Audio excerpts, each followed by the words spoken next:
প্রিয় দেশবাসী, সম্মানিত দর্শক শ্রোতা, প্রাণপ্রিয় পাবনাবাসী, আসসালামু আলাইকুম। আমার এই ভিডিওটি যে যেখান থেকে দেখছেন, দেশ এবং দেশের বাইরে, সবাইকে আন্তরিক ধন্যবাদ ও মোবারকবাদ।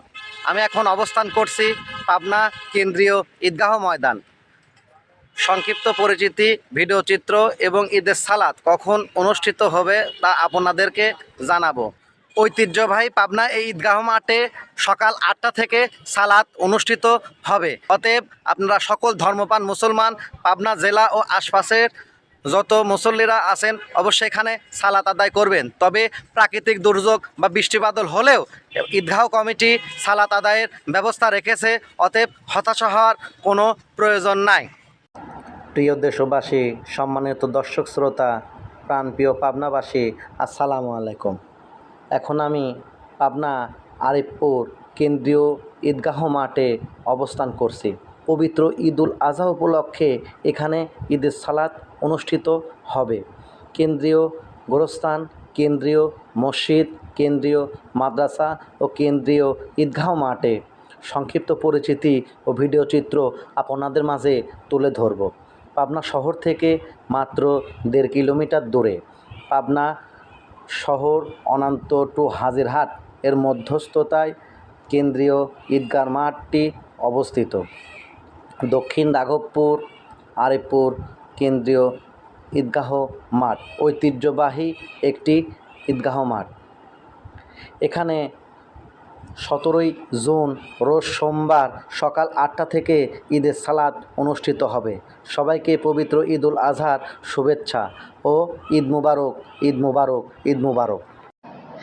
পাবনাতে কেন্দ্রীয় গোরস্থান হওয়ার কারণে এই ঈদগাহ মাঠে মুসল্লি একটু বেশি হয়। মৃত পিতা মাতা, আত্মীয় স্বজন রুহের মাগফিরাত কামনা করে দোয়া মোনাজাত করার জন্য দূর দূরান্ত থেকে এখানে মুসল্লিরা এসে থাকেন। আপনারা অবশ্যই কেন্দ্রীয় ঈদগাহ মাঠ, কেন্দ্রীয় গোরস্থান, কেন্দ্রীয় মসজিদ ও কেন্দ্রীয় মাদ্রাসা হওয়ার কারণে আপনাদের হালাল আয়কৃত অর্থ অবশ্যই এখানে রসিদের মাধ্যমে দান খয়রাত করতে পারবেন। এছাড়াও ঈদের সালাত অনুষ্ঠিত হওয়ার জন্য এখানে ইমামের হাদিয়া, খাদেমদের হাদিয়া, চাটাই ভাড়া, মাইক ভাড়া ইত্যাদি আপনারা দান খয়রাত করতে পারবেন। এছাড়াও কেন্দ্রীয় ঈদগাহ মাঠে প্রাকৃতিক দুর্যোগ বৃষ্টিবাদল হলেও কর্তৃপক্ষ সালাতের ব্যবস্থা রেখেছে। গোরস্থান মসজিদে 3টা জামাতের মাধ্যমে সালাত আদায় হয়ে থাকবে। তবে আল্লাহ তাআলা রহম করুক যাতে আমরা অবশ্যই ঈদগাহ মাঠে সালাত আদায় করতে পারি। একটু পরিচিতি। 1920 থেকে 1900 সনের আগে এই জায়গাটি পরিত্যক্ত ছিল এবং বেশ কিছুদিন ইটের ভাটা ছিল। 1920 সনের পরে স্থানীয় মুসল্লি, স্থানীয় লোকজন, বিশিষ্ট ব্যবসায়ী, সমাজসেবক তারা মিলে এখানে কেন্দ্রীয় ঈদগাহ মাঠ, গোরস্থান, মাদ্রাসা ও মসজিদ করে থাকে ইত্যাদি। বর্তমানে 75 বিঘা জমির পর এটি অবস্থিত। তবে কর্তৃপক্ষ আরও বেশ কিছু জমি কেনার প্রক্রিয়াধীন অবস্থায় রয়েছে। প্রিয় দর্শক শ্রোতা, আপনাদেরকে যতটুকু তথ্য পেরেছি জানানোর চেষ্টা করেছি। আমার ইউটিউব চ্যানেল এবং ফেসবুক পেজ একই নামে হাসানুল বান্না রুবেল টিভি।